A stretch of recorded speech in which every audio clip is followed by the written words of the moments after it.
এখন আমরা ক্যাটাগরি তৃতীয় ম্যাথে চলে এসেছি, ঠিক আছে।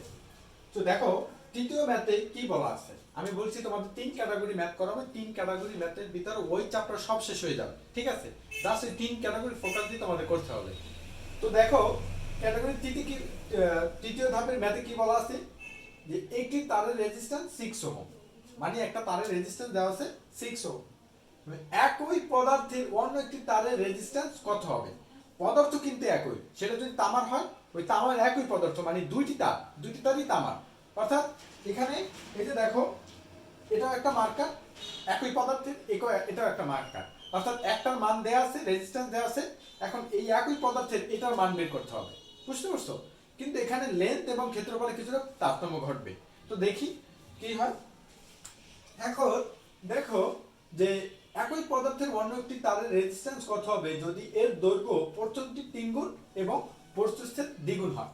দেখো কি বলে দিছে, যদি এর দৈর্ঘ্য অর্থাৎ দ্বিতীয়টার দৈর্ঘ্য প্রথমটির কয় গুণ 3 গুণ এবং প্রস্থের কি হবে দ্বিগুণ হবে, বুঝতে পারছো?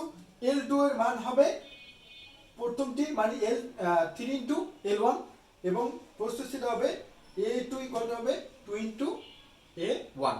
তো আমরা চলে যাই সলিউশন করি, তাহলে আমরা বিস্তারিত বুঝতে পারবো। তো দেখো কি বলছে, একটি তারের রেজিস্ট্যান্স আর ওহম, যেহেতু অন্য একটি তারের রেজিস্ট্যান্স বের করতে হবে, তো আমরা R1 R2 দ্বারা ডোনেট করব। হ্যাঁ, তাহলে দেওয়া আছে R1 ইকুয়াল টু হচ্ছে কত 6 ওহম, আমাদের বের করতে হবে কি R2, তাই না? এখন দেখো আমি দুইটা ক্যাটাগরিতে সাজাই নিয়েছি, এটা হচ্ছে দ্বিতীয় তারের, এটা প্রথম তারের, আমি লিখবো। দেখো আমরা L1 ইকুয়াল টু কি ধরে নিই L, ঠিক আছে। তারপর হচ্ছে A1 ইকুয়াল টু ধরে নেই, কারণ আমাদের এই মানগুলো দেয়া নেই, জাস্ট একটা শর্ত দেয়া আছে A, ঠিক আছে। A1 ইকুয়াল টু ধরে নিছি A। তারপর হচ্ছে L2, এখন L2 কি বলছে, যদি মানে দ্বিতীয় তারের প্রথমটি 3 গুণ, মানে দৈর্ঘ্য হবে কি প্রথমটি 3 গুণ, অর্থাৎ L2 হবে 3 ইন্টু L1, অর্থাৎ 3 ইন্টু L, কারণ আমরা এটা L1 এর মান L ধরছি, বোঝা গেছে? এরপরে যে অংশটুকু অর্থাৎ প্রস্থচ্ছেদ হবে কত দ্বিগুণ, কোনটা প্রথমটার দ্বিগুণ হবে দ্বিতীয় তারে, তাহলে A2 হবে দ্বিগুণ অর্থাৎ 2 ইন্টু A1 অর্থাৎ 2 ইন্টু A। তাহলে আমরা পেয়ে গেছি। এখন এইটার যে আমরা একটা সূত্র জানি না, রোধের একটা সূত্র, তাহলে R1 ইকুয়াল কি লিখতে পারি, রো L1 ভাগ A1, এটা 1 নং সমীকরণ। এখন দেখো উপাদান কিন্তু একই, এই আপেক্ষিক রোধ কিন্তু দুইটা পদার্থের সেম, কারণ কি, কারণ আমরা জানি উপাদানের উপর আপেক্ষিক রোধ নির্ভর করে, ঠিক আছে, পদার্থের উপাদান যেহেতু একই পদার্থ বলছে, দেখছো একই পদার্থ, তার মানে দুইটা পদার্থের একই উপাদান, তার দুইটা পদার্থের আপেক্ষিক রোধও কি সেম। তো এটা আমরা পরবর্তীতে ভিনিস করে দেব, সমস্যা নেই। তার আর্টিকেল হচ্ছে কি দেখো, তাহলে রো ইন্টু L2 ভাগ A2, এটা 2 নং সমীকরণ। তাহলে বলছি আমরা বের করব কোনটা, R2 বের করব। তাহলে 2 নংকে 1 নং দ্বারা ভাগ করি, ঠিক আছে, 2 নং ভাগ 1 নং, ঠিক আছে। তাহলে কি আসে, আমাদের ফর্মুলাটা আসে কি, অর্থাৎ R2 ভাগ R1 ইকুয়াল টু এর ভ্যালুগুলো আমরা মানগুলো বসাই, রো ইনটু কি L2 ভাগ A2, রো ইনটু L1 ভাগ A1, অর্থাৎ R1 এর মানটা নিচে বসাইছি, R2 এর মানটা উপরে বসাইছি। এই যে দুইটা রো একই উপাদান, এটা কাটা দিয়ে দিলাম। এখন আমরা সামনে চলে যাব, ঠিক আছে।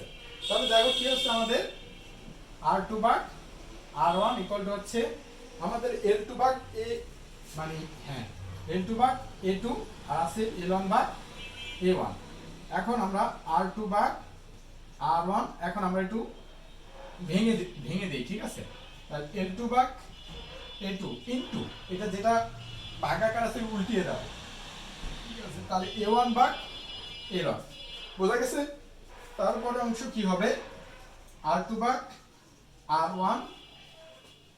এখন আমরা মান বসাই, L2 এর মান কি আছে আমাদের 3 ইনটু L, তার মানে কি 3L, আর A2 এর মান আছে কি 2A ইনটু A1 এর মান আছে A, L1 এর মান আছে L, তাহলে L কাটা গেল, A কাটা গেল, তাহলে আমাদের কি দাঁড়ায় পরবর্তীতে R2 ভাগ R1, ঠিক আছে, ইকুয়াল টু হচ্ছে আমাদের 3/2, তাই না? এখন দেখো R1 এর কিন্তু মান দেওয়া আছে, এই যে দেখো R1 এর কিন্তু মান দেওয়া আছে। তাহলে দেখো কি হয়, R2 ভাগ, তাহলে R1 এই যেটা চলে আসবে 3 ইন্টু 2 ইন্টু R1, তাহলে কি হবে 3 ইন্টু 2 ইন্টু R1 মান কত 6, তাহলে কত 318/2, ঠিক আছে। তো 300 এটা দেখা যাচ্ছে কিনা আমি বলতে পারতেছি না, এটা আমি একটু উপরে উঠাই লিখি। আচ্ছা দাঁড়া আমি একটু চেক করে দিই দেখা যাচ্ছে কিনা। হ্যাঁ দেখা যাচ্ছে। তো হচ্ছে দেখো যে আমাদের কি আছে 18/2, এখন এর রেজাল্ট কত হলো 9, অর্থাৎ অতএব R2 এর মান কত হবে 9 ওহম। এটাই আছে আমাদের অ্যানসার। কি বেশি কঠিন লাগলো? একটা দুইটা শর্ত দেয়া আছে, যা তুমি শর্তগুলো বুঝলেই হবে। দেখো এখানে কি বলছে, যদি এর দৈর্ঘ্য প্রস্থটির 3 গুণ এবং প্রস্থচ্ছেদ কি হয় দ্বিগুণ হয়, কোনটার সাপেক্ষে? প্রথমটার সাপেক্ষে।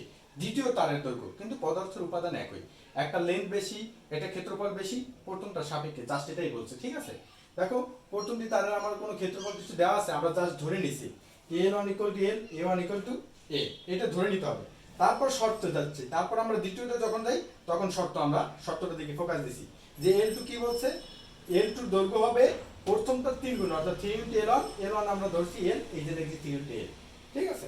তাহলে দ্বিতীয়টা কি বলছে যে আমাদের A2 হবে, এই যে প্রস্থচ্ছেদ হবে দ্বিগুণ, তাহলে 2 × A1, 2 × A, অর্থাৎ A ধরে নিছি তার জন্য, আমার কাটাকাটির সুবিধার জন্য, বুঝে গেছে। তাহলে আমাদের হচ্ছে অ্যানসার 9। তো এই 3 ক্যাটাগরির ম্যাথে তোমাদের বইতে আছে, এই 3 ক্যাটাগরির ম্যাথ তোমরা যদি খুব সুন্দরভাবে করতে পারো, আশা করি এই চ্যাপ্টারে তোমরা ভালো আউটপুট দিতে পারবে, ঠিক আছে। তো সবাইকে আবারও স্বাগত জানাচ্ছি আমার এই ডিপ্লোমা ইঞ্জিনিয়ার্স কোচিং রুমের পক্ষ থেকে। তো পরবর্তী ভিডিওগুলো আমরা পরবর্তীগুলো ক্যাপাসিটির ম্যাথ প্রমাণ নিয়ে আলোচনা করব, ঠিক আছে। এর পরবর্তীতে আমরা যাব রেজিস্ট্যান্স যে ম্যাথগুলো আছে সেগুলো আলোচনা করব। রচনামূলক যতগুলো প্রশ্ন আছে ইম্পর্টেন্ট সবগুলো আলোচনা করা হবে ধারাবাহিকভাবে, ঠিক আছে। তো আমার এই ডিপ্লোমা ইঞ্জিনিয়ার্স কোচিং হোমের আশা করি তোমাদের একাডেমিক যতগুলো পড়াশোনা যতটুকু দরকার, যেহেতু আমার ব্যাকগ্রাউন্ড আছে ইলেকট্রিক্যাল টেকনোলজি থেকে আমি পড়াশোনা করেছি।